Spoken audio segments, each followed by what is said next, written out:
Good to be with you again from Marysfield. Bill Pfeiffer speaking. Happy Sunday to you.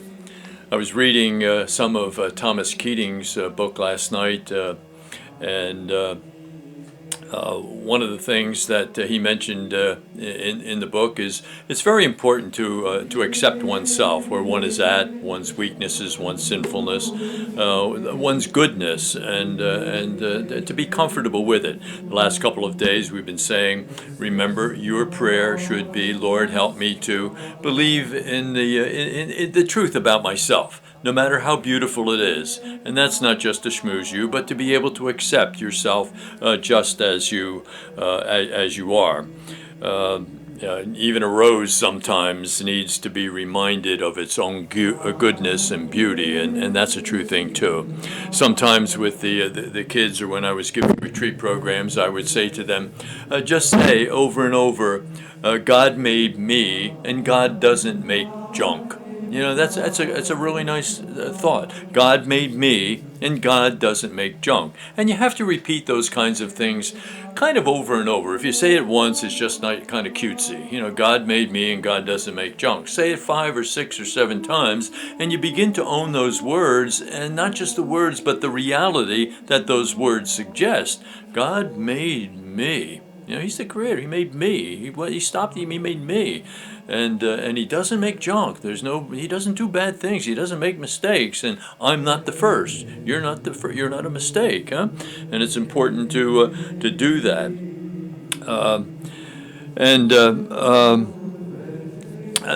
However, it's important for us to know that life isn't about just feeling good. You know, it's more than just that. Good feelings or being comfortable in one's own skin is an important thing, but it's not the only thing that exists. We live in a culture that's failing, and we've got a culture that really shares and mediocrity. Mediocrity is just everywhere. We've mainstreamed mediocrity. It's not a good thing, and so for us, there should be no excuses, no shortcuts. We have to do the things we have to do in order to be transformed, in order to change ourselves in a serious way, you know, inside of ourselves. Nothing happens outside of you that hasn't first happened inside of you. Nothing happens outside of a person that hasn't first happened inside of a person. So again, being and becoming is really an important thing. Again, it's Lao Tzu, 5th century BC. The most important thing to do is to be. So being and becoming is really an important part of our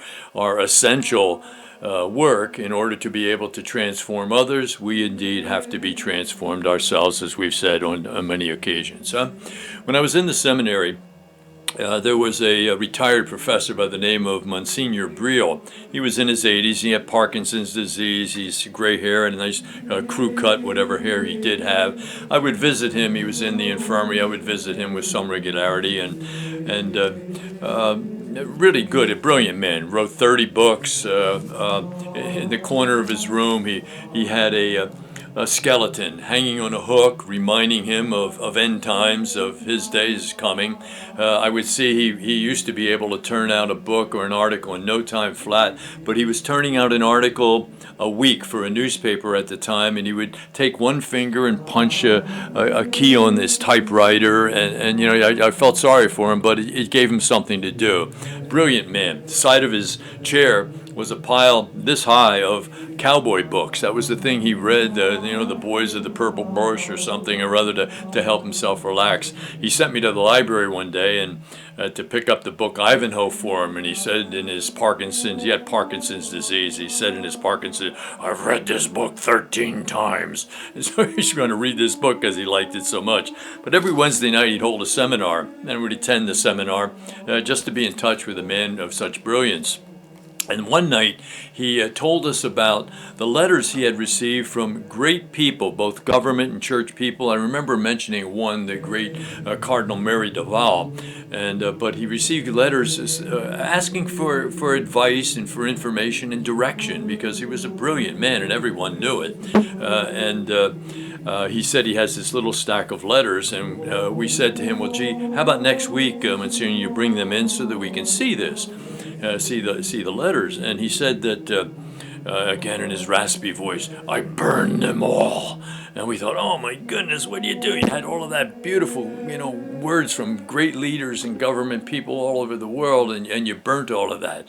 And he said just simply, don't be known for your press clippings. You don't want to be famous because of what other people write about you or in the newspaper and so on.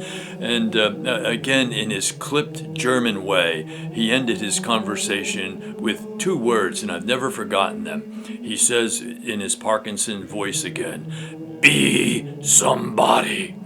Be somebody. Again, being, be somebody. Be known for that, not for your pile of letters or for newspaper clippings or the fame that you have because people think you're wonderful doing this or that or the other thing. And so, no mediocrity, no shortcuts, no excuses. It's good to feel good about yourself because that's the truth. But on the other hand, we have to also be serious about doing the things that are essential, that take work, that are a challenge in our lives, like praying every day. If you want to be happy tomorrow, you got to do the truth today. And truth is praying is a part of that truth, and that's just the way it works. You can't have there ain't no free lunch. I guess maybe that's what we're trying to say. You really have to put your time in and work to be able to allow the Lord to come and touch and to do a job on yourself so that you can be and become somebody and do something for others. So today the message is be somebody. That says everything, doesn't it? Being and be somebody, not just anybody, but somebody of significance that you can transform and touch others because of the changes that have taken place, in your own life.